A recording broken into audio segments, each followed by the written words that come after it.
जांच के दौरान ये पता चलता है कि आज से 10 साल पहले जिस युवक की हत्या अभी हुई है 6 तारीख को, उसने 10 साल पहले एक 9 साल के बालक की हत्या की थी। गांव में चुनाव था और गांव का चुनाव बिना विवाद के संभव नहीं है। जो इन लोगों से पूछताछ करके समझ आया वो ये था कि जो मेन कारण था, वो जो खिलावन वर्मा जो मेन मास्टरमाइंड या जो प्लान किया था इस पूरे हत्याकांड को, इन तीनों ने मिलकर आलोक वर्मा को चलती कार के नीचे फेंक दिया और कार के नीचे फेंकने के बाद उसके सिर पर पत्थर कुचल दिया। पत्थर से ताबड़तोड़ प्रहार किया और कुचल दिया ताकि इसकी पहचान न हो सके। पुराने सदमे की बार बार याद आती थी जो उसके भतीजे के साथ किया गया था। उसी का बदला लेने के लिए, इसको मारने के लिए ये प्लान बनाया, जिसमें ये 1 लाख रुपए देने की बात किया था अजहर को और इकबाल खान को। लेकिन मैंने शुरू में कहा था, कानून के हाथ लंबे होते हैं और पुलिस हर अपराध में कुछ न कुछ ढूंढ लेती है। ये बात अलग है, दुर्ग के गनियारी केस में अभी तक पुलिस के हाथ खाली है। पुलिस कह रही कि हम जल्दी खुलासा करेंगे। नए पुलिस कप्तान विजय अग्रवाल साहब आए हैं, उन्होंने कहा कि नए सिरे से जांच होगी। तो दुर्ग का गनियारी दादी पोती मर्डर केस काफ़ी चर्चित है और इस केस को 1 साल से ज़्यादा हो चुके हैं, अभी तक कुछ नहीं हुआ है। किसी इंसान में बदले की भावना बहुत खतरनाक होती है। आदमी किसी भी हद तक जा सकता है। जो कहानी आपको बताने वाला हूं, जो स्टोरी मैं आपको बताने वाला हूं, आज राजनांदगांव पुलिस ने इस एपिसोड का खुलासा किया है, डबल मर्डर केस का। 6 जून को एक लाश मिलती है सड़ी गली अवस्था में और उसके ठीक 2 दिन बाद यानी कि 8 जून को एक और लाश मिलती है, वो भी सड़ी गली अवस्था में, पुल के नीचे। पुलिस कंफ्यूज होती है, पुलिस परेशान होती है कि एक के बाद एक लाश क्यों मिल रही है। पुलिस दोनों केस को जांच करती है और ये कोशिश करती है क्या इन दोनों केस का, इन दोनों प्रकरण का कोई आपस में संबंध तो नहीं है। संबंध निकलता है, दोनों एक ही गांव के रहने वाले होते हैं। पुलिस और जांच तेज करती है कि आखिर इनकी हत्या क्यों हो सकती है। जांच के दौरान ये पता चलता है कि आज से 10 साल पहले जिस युवक की हत्या अभी हुई है 6 तारीख को, उसने 10 साल पहले एक 9 साल के बालक की हत्या की थी। गांव में चुनाव था और गांव का चुनाव बिना विवाद के संभव नहीं है। विवाद होता ही है। सरपंच चुनाव, पंच चुनाव, विधानसभा चुनाव, लोकसभा चुनाव, कोई ना कोई गांव में कोई ना कोई कांड हो ही जाता है।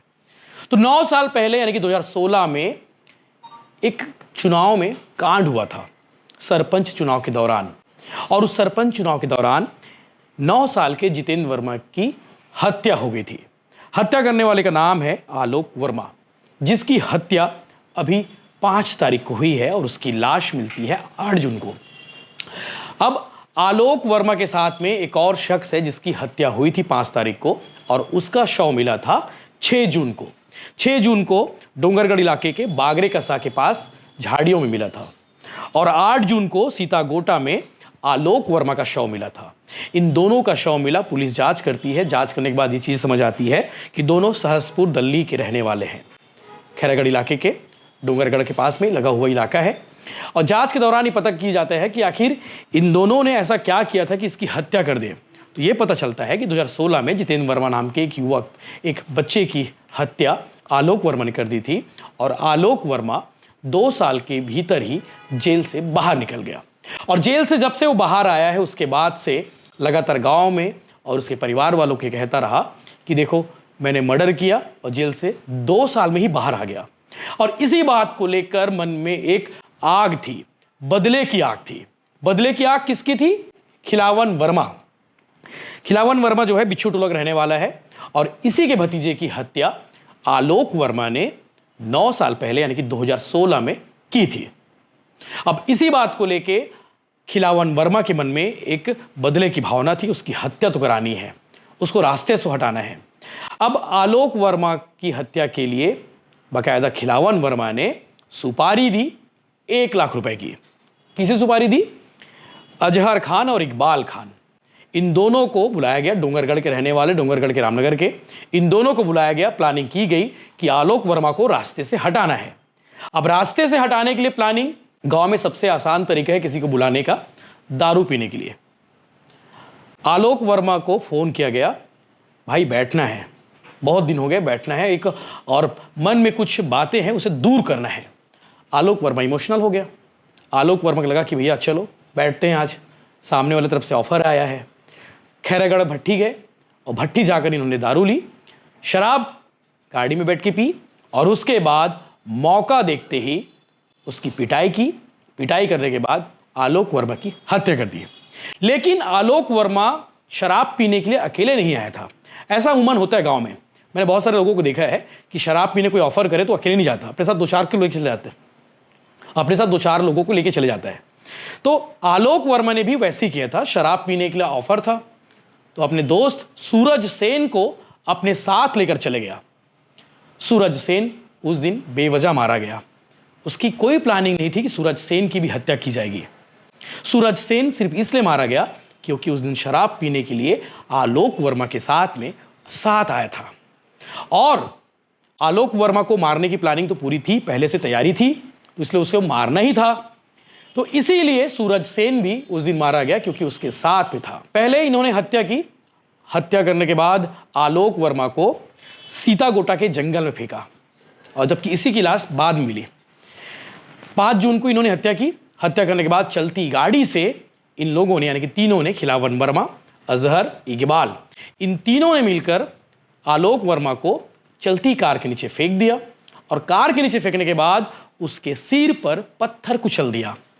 पत्थर से ताबड़तोड़ प्रहार किया और कुचल दिया ताकि इसकी पहचान न हो सके। लेकिन हर अपराधी कोई ना कोई सबूत जरूर छोड़ जाता है, चाहे कितना भी बड़ा अपराध हो, कितना छोटा अपराध हो, अपराधी के बारे में पता चल ही जाता है। आज नहीं चलेगा, कल नहीं चलेगा, परसों जरूर चलेगा, यानी कि पता चलना ही है, श्योर है।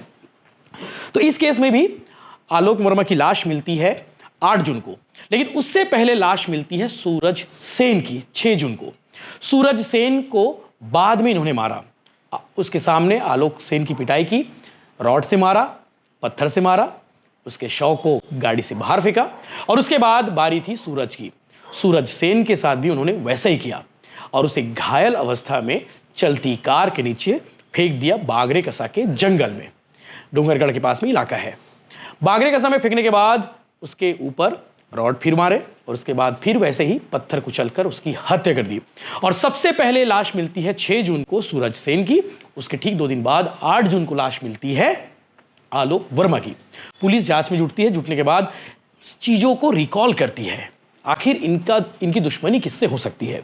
पता करते करते खिलावन के पास पुलिस पहुंचती है। फिर खिलावन बताता है कि साहब, ये पूरी प्लानिंग तो मैंने की थी। मैंने इसलिए की थी क्योंकि इसने मेरे भतीजे को मारा था और मारते ही 2 साल में जेल से बाहर आ गया और बाहर आने के बाद वो बार बार चिढ़ा रहा था कि देखो, मैंने तुम्हारे भतीजे का मर्डर किया है और जेल से बाहर भी आ गया, क्या कर लिए तुम लोग। इसी बात को लेकर उसने उसकी हत्या कर दी और इसके लिए बकायदा अजहर और इकबाल को उसने काम दिया, सुपारी दिया। सुपारी देने के बाद, हत्या करने के बाद अजहर और इकबाल को राजस्थान के अजमेर शरीफ भेज दिया। अजमेर शरीफ भी चले गए पैसे देकर, अजमेर शरीफ से लौट भी गए। लौटने के बाद इन्हें लग रहा था कि सब कुछ नॉर्मल है, सब कुछ ठीक है, पुलिस कुछ नहीं कर पा रही है। लेकिन मैंने शुरू में कहा था, कानून के हाथ लंबे होते हैं और पुलिस हर अपराध में कुछ ना कुछ ढूंढ लेती है। ये बात अलग है, दुर्ग के गनियारी केस में अभी तक पुलिस के हाथ खाली है। पुलिस कह रही कि हम जल्दी खुलासा करेंगे। नए पुलिस कप्तान विजय अग्रवाल साहब आए हैं, उन्होंने कहा कि नए सिरे से जांच होगी।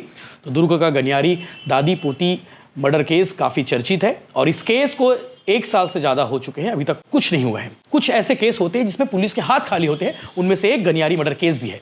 लेकिन इस केस को पुलिस ने बहुत जल्दी सुलझा लिया। 1 हफ्ते का टाइम लिया और 1 हफ्ते में पूरी कड़ियों को इन्होंने जोड़ा। कैसे रामखिलावन वर्मा ने आलोक वर्मा की हत्या की साजिश की और उस दिन सिर्फ सूरज सेन इसलिए मारा गया क्योंकि आलोक वर्मा के साथ दारू पीने के लिए उनके साथ शामिल हो गया। तो इसमें एक सबक है, जब कोई फोकट में दारू पीने बुलाए तो बिल्कुल ना जाए, क्योंकि ऐसा हो सकता है। और उनके पास तो बिल्कुल ना जाए जो आपके पुराने दुश्मन हो। कभी भी आपके खिलाफ इस तरह की चीज़ें हो सकती है, अक्सर हुआ है, इतिहास गवाह है। बहुत सारे केस है, शराब पीने के बहाने बुलाते हैं और बुलाने के बाद हत्या कर दी जाती है। तो ये केस सबक देने वाली केस है, आगे आप सुनेंगे। राजनांदगांव पुलिस ने जब इस मामले का खुलासा किया तब उन्होंने क्या बताया, उन्होंने क्या थ्योरी सुनाई, जो मैंने बताया, लेकिन उसको पुलिस के अंदाज में आप आगे देखिए। डबल मर्डर का एक केस है, आप लोगों के संज्ञान में होगा। बोरतलाब और बागनदी थाने के अंतर्गत हम लोगों को 2 बॉडीज मिली थी अलग अलग समय पे। दोनों पहले अज्ञात थी, जिनकी बाद में शिनाख्त की गई है। 6 तारीख को हम लोगों को पहली बॉडी मिली थी बोरतलाब के अंतर्गत बागरे कसा जंगल में हम लोगों को एक शव मिला था जिसकी शिनाख्त हुई थी सूरज सेन के नाम से। ठेलकाडी खैरागढ़ का ये रहने वाले थे। पीएम रिपोर्ट और बाकी जो वस्तु जनक साक्ष्य को देखते हुए पता लगा कि किसी भारी वस्तु से मतलब वार करने के बाद गंभीर चोट आने से उसकी हत्या हुई थी, जिसमें मर्ग कायम करके उसकी जांच शुरू कर दी गई। उसी के बाद 8 तारीख को बागनदी अंतर्गत सीताकोटा बोरई टोला मार्ग में पुल के नीचे हम लोगों को एक और शव मिला जो देखने से करीब 3 से 4 दिन पुराना था। उसकी पहचान की गई बाद में आलोक उर्फ मिंटू वर्मा के नाम से। ये ठेलकाडी खैरागढ़ का रहने वाला था। इनका भी जब पीएम रिपोर्ट में चेक कराया गया तो किसी भारी वस्तु से या पत्थर से वार करके उसकी हत्या की गई थी। इसमें भी मर्ग पंजीबद्ध किया गया और उसकी वजह जांच की गई। दोनों ही मामलों का जब हम लोगों ने उनकी जो लास्ट लोकेशंस थी, उनकी जो लास्ट कॉल्स थी, सीडीआर का एनालिसिस किया गया, टावर डंप का एनालिसिस किया गया, जो वहाँ के परिस्थितिजनक साक्ष्य थे उनका एनालिसिस किया गया और इन सब साक्ष्यों के आधार पे हम लोगों को इस मामले को निकालने में और 3 लोगों को अरेस्ट करने में सफलता मिली है। इसमें 3 आरोपियों का गिरफ्तारी की गई है। खिलावन वर्मा ये डोंगरगढ़ बिच्छी टोला का रहने वाला है। इकबाल खान ये डोंगरगढ़ का रहने वाला है, वार्ड नंबर 20 का, और अजहर खान ये भी वार्ड नंबर 20 डोंगरगढ़ का रहने वाला है। जो अजहर खान है उसके खिलाफ पहले भी आर्म्स एक्ट का मामला डोंगरगढ़ में पंजीबद्ध है और इकबाल खान के खिलाफ भी डोंगरगढ़ में मारपीट का मामला पहले से पंजीबद्ध है। इसमें जो मिंटू उर्फ आलोक वर्मा है ये पहले मर्डर के केस में जेल में भी जा चुका है। जो इन लोगों से पूछताछ करके समझ आया वो ये था कि जो मेन कारण था, वो जो खिलावन वर्मा जो मेन मास्टरमाइंड या जो प्लान किया था इस पूरे हत्याकांड को, वो उसके भतीजे जितेंद्र वर्मा का मर्डर 2016 में हुआ था, जिसमें मुख्य आरोपी आलोक उर्फ मिंटू वर्मा ये जेल भी गया था, 2 साल पहले निकल के आया था। इसके हिसाब से वो जब भी दिखता था डोंगरगढ़ या आसपास में तो उसको चिढ़ाता था और उसको उस पुराने सदमे की बार बार याद आती थी जो उसके भतीजे के साथ किया गया था। उसी का बदला लेने के लिए, इसको मारने के लिए ये प्लान बनाया, जिसमें ये 1 लाख रुपए देने की बात किया था अजहर को और इकबाल खान को।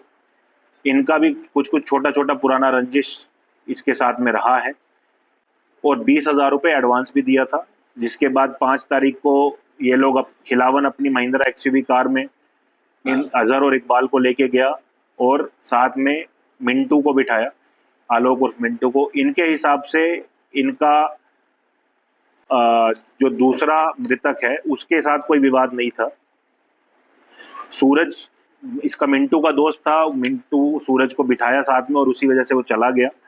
पहले इन्होंने मिंटू को मारा, मिंटू को मारने के बाद उसकी लाश फेंकी, फिर इन्होंने घटना के पूरे सबूत मिटाने के लिए सूरज की भी हत्या की और उसका भी शव अलग जगह पे फेंक दिया और उसके जो घटना में प्रयुक्त चूड़ा, डंडा, ये सबको इन्होंने तालाब में फेंक दिया ताकि वो ना मिल सके। गाड़ी में क्योंकि खून लगा हुआ था, मारपीट थी, लाश को लेके इन्होंने डंप किया था, तो सीट कवर को भी इन लोगों ने जला दिया था, उसके कपड़ों को भी जला दिया था। तो इसमें काफी अच्छी कार्रवाई की गई है। उसमें जो डंडा प्रयोग किया गया था, जो जले हुए कपड़े और सीट कवर थे, उनको भी रिकवर किया गया है, गाड़ी को भी रिकवर किया गया है। गाड़ी का फोरेंसिक एनालिसिस भी कराया जा रहा है जो खून के धब्बे वगैरह को चेक कराने के लिए। और साथ में साथ इन लोगों को अरेस्ट करके आज विधिवत हिरासत में लेके कोर्ट के सामने पेश किया जा रहा है। इसमें जो मोबाइल सेट था इन्होंने ये भी किया कि ताकि घटना का सबूत छुपा सके, जो मृतक हैं उनके मोबाइल लेके इन्होंने एक जगह फेंक दिए थे ताकि लोकेशन हम लोगों को ना मिल सके। तो काफ़ी साइबर और फिजिकल इंटेल की दोनों की ही काफ़ी अच्छी मेहनत इसमें हुई, जिसमें इस मामले का निकाल हो पाया है।